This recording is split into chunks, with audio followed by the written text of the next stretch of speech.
मैंने कई बार कहा है कि माफियाओं का कब्जा हो गया है सरकार में।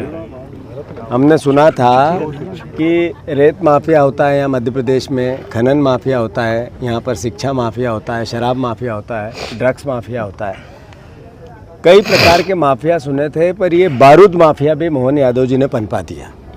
जिस तरीके से लगातार वो चाहे हरदा की घटना हो, चाहे इंदौर की घटना हो, चाहे पेटलावत की घटना हो, चाहे ये अब देवास की घटना हो, टोक की, लगातार बारूद माफिया का कब्जा और लोगों की जान। हमारी सरकार को एक घटना से कुछ समझ नहीं आता है, न कोई प्रिपरेशन देखती है। 2025 के आसपास इसका लाइसेंस हुआ, अभी समाप्त हुआ, आज ही रिन्यूअल फिर से हुआ। बताया गया 1 तारीख को किया गया, ये भी 6 तारीख को किया गया। ये अपने आप में बताता है कि टोटल माफियाओं के कब्जे में हैं।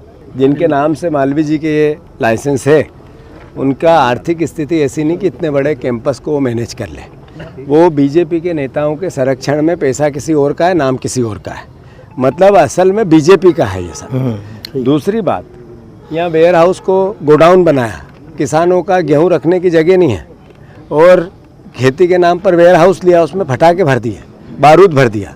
ये जो बारूद आया, मोदी जी ने कहा विदेशी चीज़ें नहीं लाना है क्योंकि हमारी विदेशी मुद्रा जाएगी। ये चाइना का बारूद लेके आ गए, ये चाइना के माल के बहिष्कार कर रहे थे, तब ये चाइना का माल ला रहे थे। यही बीजेपी के लोग, इनका असली चाल चरित्र और चेहरा है। मौतें कितनी हुई ये भविष्य में और दिखेगी, पर हमारा जहाँ संज्ञान है कि 5 लोग 6 लोग और क्रिटिकल हैं, 3 की मौत हो गई, 9, 10, 11, 12 भी हो सकते हैं। आप देखो, भारतीय जनता पार्टी की सरकार का चरित्र सामूहिक हत्याकांड का बन गया है। सामूहिक हत्या करने में मोहन यादव की सरकार को महारत है। अभी क्रूज में सामूहिक हत्याएं की, उससे पहले को सिरप की छिंदवाड़ा में सामूहिक हत्याएं की, उससे पहले इंदौर में भागीरथपुरा में जहर से सामूहिक हत्याएं की, फिर इसके बीच में आदिवासी जो एक साथ 15-20 एक्सीडेंट होके मर गए थे, वो भी सरकार की लापरवाही थी, वो सामूहिक हत्याएं की।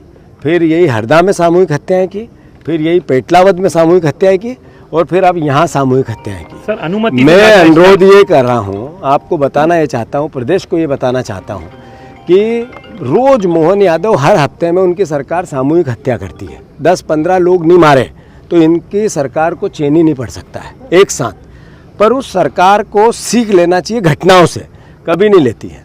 लोग मौत, ये कलेक्टर जो यहाँ मौजूद है, इन्होंने ही लाइसेंस दिया था। इतनी अनियमितता है।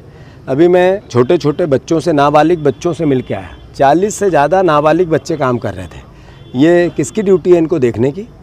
आखिर 40 नाबालिग बच्चे काम कर रहे हैं 500 रुपये के लिए। ये कैसा नरेंद्र मोदी का नया भारत है? सवाल ये है कि लगातार, अभी किसी ने कहा कि ये यहाँ के सांसद जी के ड्राइवर हैं या उनके करीबी हैं, तो आखिर उनके फ़ोटो उनके साथ आए हैं, तो इसका मतलब इनका क्या हिस्सेदारी है इसमें? ये तो विचार करने की बात है। कलेक्टर को इसी वक्त सस्पेंड करना चाहिए। अगर मोहन यादव की थोड़ी सी भी रीढ़ की हड्डी है, अभी वो उनको संज्ञान में आ गया होगा। कलेक्टर, पीएस सब आए हैं, कमिश्नर, पीएस सब आए हैं, सेक्रेटरी आए हैं, तो इसी वक्त कलेक्टर को सस्पेंड करना चाहिए। आखिर किसी की तो जवाबदारी हो।